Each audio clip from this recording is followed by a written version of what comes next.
Hey guys, Ambit here. So I realized I missed some stuff in the last video, and we're going to go over that today. I had planned on making this video the third installment of using Unity with GitHub and in an actual project that I'm working on. So you can see here I have my project board open. We will get to that in the next video. I just wanted to give you a little taste of what's to come. So today we're going to take a look at how to actually create your Unity project and get it working. I realized I glossed over that. So let's go back to our little project that we just created. We'll go to our repositories tab and we'll go to my fun Unity project. Okay, so I've created this. How do I get Unity inside of my repository, right? So one would assume that I could just go open up Unity Hub, create new project, and we'll call it my fun game.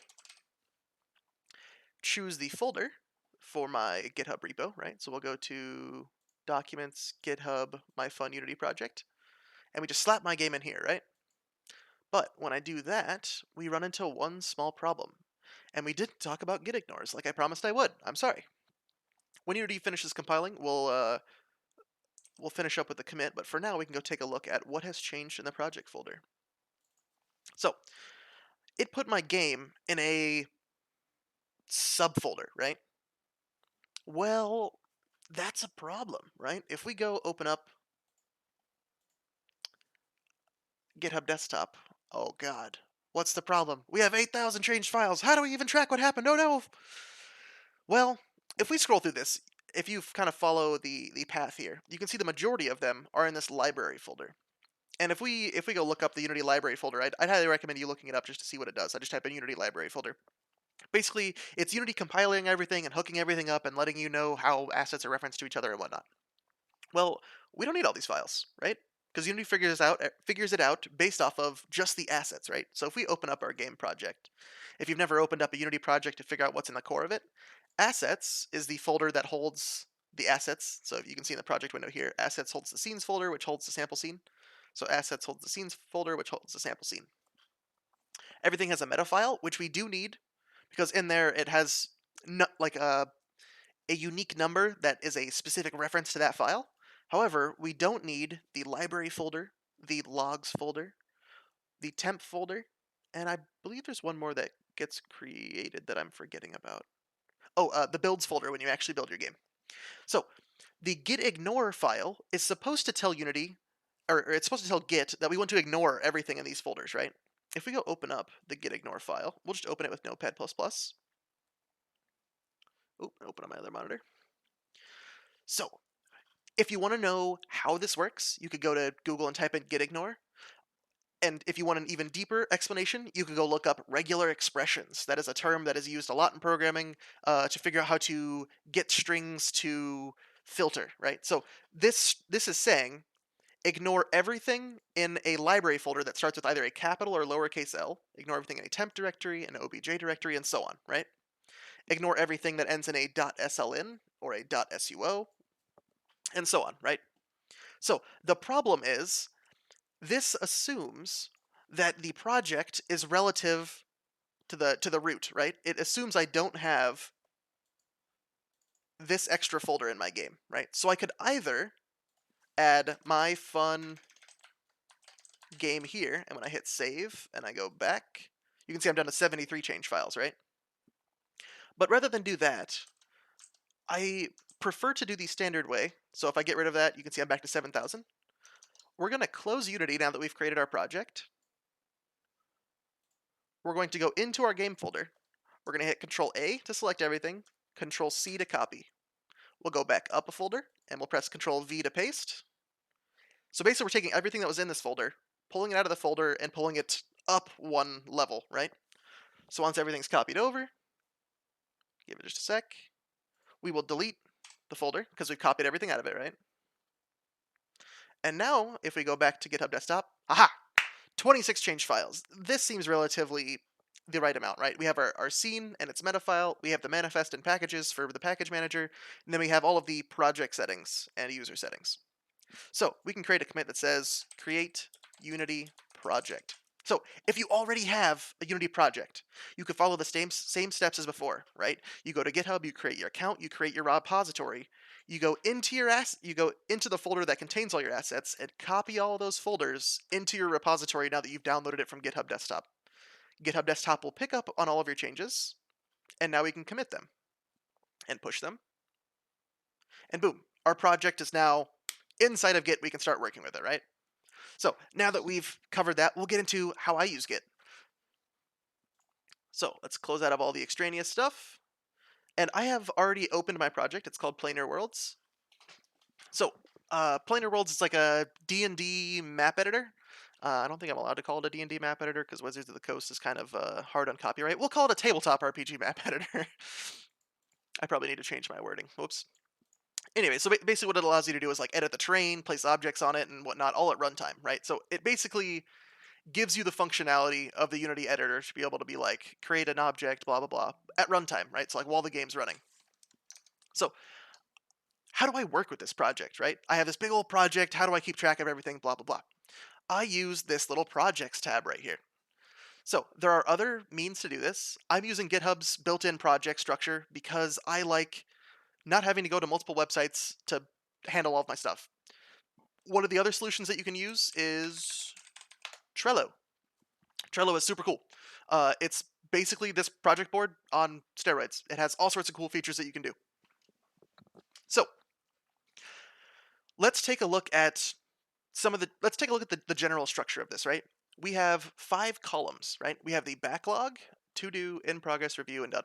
So the backlog is tickets that, okay, so sorry to preface, a ticket is a small piece of work that I can get done in a measurable amount of time, right? So for example, the ability to add player statistics, and then I give it a little bit of a description over here, right?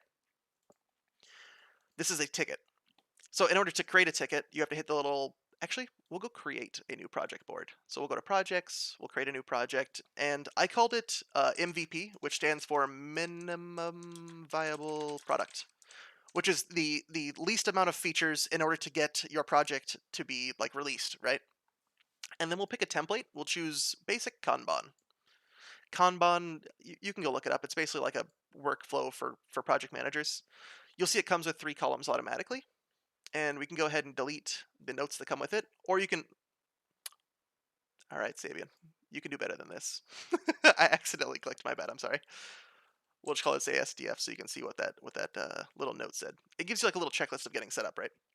So you create your project, you give your project a name, you can press the question mark key to see available keyboard shortcuts, and that'll pop open this guy.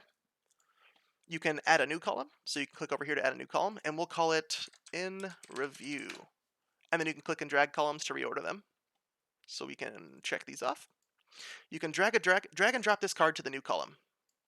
So this is how you kind of keep track of it. So think about these as, I keep bringing up timelines. Each of these columns is like a step in your timeline, right? So to do, I created a ticket and I know it needs to get done, and I have 3 people on my team, right? So what would happen? We'll go ahead and delete these guys, and I will show you exactly how I would go about it. So let's say step 1 to my game is implement player movement. When you first create it, it creates it as like a little note. You want to convert it into an issue, because what that does is it hooks into the issues system. If you see this little tab right here, we can open up the issues page, and basically this is just a list of issues. So if other people are looking at your project, they can file an issue and say, hey, I found this bug, right? So you can add your issues to the project board, basically. So I have created my little ticket, and it's in to do, right? I don't think we don't need, I can explain the rest of this without these notes. So I've created, I don't know, let's just say we've added a couple more tickets to here, and we've converted them to issues. And now comes, we have a little team meeting and say, okay, the first thing we need to do is implement player movement, right? So this will be the to-do column. However, maybe we have like a big brainstorming meeting and, we come up with some crazy things that might get done, or that would be cool to have. Like, I don't know, add a grappling hook mechanic. So I like to have this backlog column to like never forget about any cool ideas that we have or stuff that might get done. So the backlog is there as ideas. The to-do column is, okay, we've marked these things that they need to get done. Okay, so now I woke up in the morning, I'm going to get to work, right? I'm going to take my ticket. I'm going to go to assignees, and I'm going to choose myself. Okay, so now if it reloads, you can see it puts my little icon right here. I am now assigned to this ticket. I am responsible for this ticket. I will drag it to in progress to say I'm working on it, right? It's in progress. I will go do my work, and then I'll create a pull request like we saw yesterday, right? Once I'm done with my code and I put it in the pull request, I will put it in review. If somebody comes back and gives me a bunch of changes that I gotta go back and fix, I will put it back in progress. So that way people can just kind of track where I'm at, and then I'll put it back in review when I'm done. And then once it gets approved, I will move it to done. And you can do some cool stuff with this that I'll show you in just a moment. So let's go back to my project board. And let's just pick a super easy ticket here. I was working on the terrain patch, and you see I've broken them out into like a checklist. In order to do that, you just go add a ticket, convert it to an issue, and when you go to edit it, over on the right hand side, you click this little edit button, and it gives you all these options. You can click the checkbox. Oh, sorry, I got to sneeze. Ah, sorry about that. And then as you start typing things, if you hit enter, it'll give you more options. And when you hit update, you'll have my list of checklists, or my checklist of items. And you can see right here, it tells me, 2 out of 3 tasks are done. So usually the way I usually checklists is there's this notion in project management of a milestone or an epic. The terrain patch, I have a terrain system that has all sorts of terrain bugs that I've found that need to get fixed. And I have 9 of them, right? So I've created this epic that houses all of my problems, and I know this thing as a whole needs to get done. But I'm not going to take all 9 of these tasks and do them at once, because maybe I only have 30 minutes every day to work on it. So what I'll do then is, let's say terrain patch, I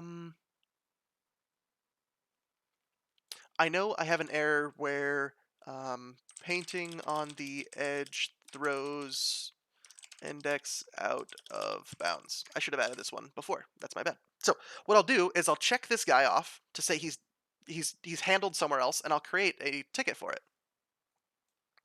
So we'll create a ticket for this guy. We'll copy and we'll paste. We'll convert him to an issue. I will assign him to myself, and I will move him to in progress. And now I will open Unity, and I already have it open so that way we don't waste a bunch of time. And I'll go test, right? So I believe it is the mesh map editor.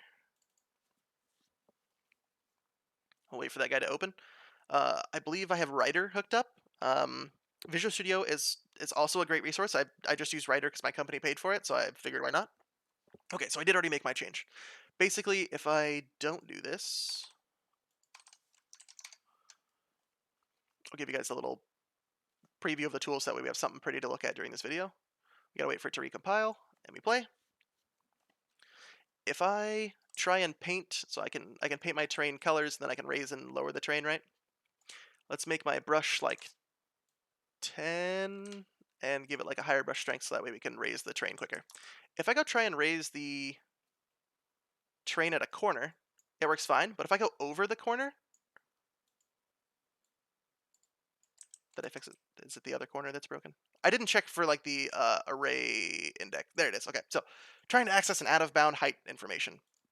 So I just added a min here to make sure I don't go out of bounds of my array. So like this makes sure I never go below 0, and this makes sure I never go higher than the terrain map resolution. We're not going to worry too much about how this works. But I've implemented my change, right? So now I will open GitHub Desktop. I will go to my repository. I'm sorry, I have a lot of them. And you'll see my change right here. And then I will create a commit just for sanity's sake. We will switch to the main branch. And since I already have my change here, I can bring my changes with me. If I click leave, it will store the change on this timeline. We're going to switch and pretend like we're starting from scratch, right? So I would be on main timeline. I would fetch origin to make sure I got everybody's changes. I would create a new branch, and I would call it bug/fix terrain out of bounds. And you have to add dashes because it doesn't support spaces. So I'd create my branch. I'd bring my change with me. And now I would say fixed terrain out of bounds error. and I would commit that. I'd publish the branch, which automatically pushed my commit with it. I'd create a pull request. I want to merge it into main from the branch that I just created. And I'll add a little description here. I'd say this occurs because the brush allows the player to reach a index higher than the resolution of the terrain height map. A bunch of jargon, I know. So then I would go and I'd pick some of the people on my team that I know might know something about this code space. So I know my buddy Dr. Sophistry here knows a little bit about this set of problems. And the last thing I would do is I would add closes this guy. So this closes keyword is really cool. When I hit the create pull request, you see it's a link to number 78, right? If I click on it, or I'm going to hit middle mouse button to open it in a new tab, it's linked to this issue, right? If I then go to my project board, you can see it has a linked pull request now, right? This ticket is now tied to this pull request. So if I move it to in review, anytime, like let's say I'm gonna be bad here, and I'm going to I set up a setting in the project. If we go to settings and branches, and we go to main and hit edit, you can say require a pull request before merging, and then require approvals, right? So I require anybody that's working on my project to have at least somebody approve the code. So that way I've had somebody else look at it to make sure there's no like glaring mistakes, right? But since I'm an admin, I can still merge and use my admin privileges to do it. So now that it's merged, I'm assuming somebody else has approved it, and then I would merge. I would move that to done. And let's say 4 months down the road, we have some sort of array index error. I'd come in here and I would probably scroll through the done or filter the cards by, I'd search like index or something. Aha, something about index out of bounds. What did we do to change that? Let's go look at the pull request. You can open that guy in a new tab. And then you can go see the files that changed. Ah, that's what we did to change that. Oh, I should have done XYZ instead, right? So, to conclude, I picked my ticket for the day, I moved it to in progress, I opened up Unity, I made my change. I made sure I was on a new branch, I pushed that change to that branch, I made a pull request, I made sure that somebody approved the pull request, and then I merged that change in. So now when I go to make a new change, I do the same thing. I switch back to main, which, if we go look at the history, does not have my change, but when I hit fetch, it goes, oh hey, look, 2 commits to pull. Cool. Boom. We have 2 commits. One for my commit, and then it created a separate commit for the merge itself. Because it's an operation, right? It's like I'm not sure how to put it better than it's another operation that occurs. So now that I'm back on the main branch and I have pulled all the changes, I would do the same thing. I go grab a ticket in progress, put my name on it, create a new branch, work off of it. I'm hoping this workflow makes sense, right? I'm working on my own branches, I'm on my own timeline. Nobody else can be messed up by my changes. When I do my pull request, everybody reviews my code to make sure that nothing's wrong. Everything's good to go. If anybody has any questions, let me know. I'm hoping this stuff is useful. Have a good day, everybody.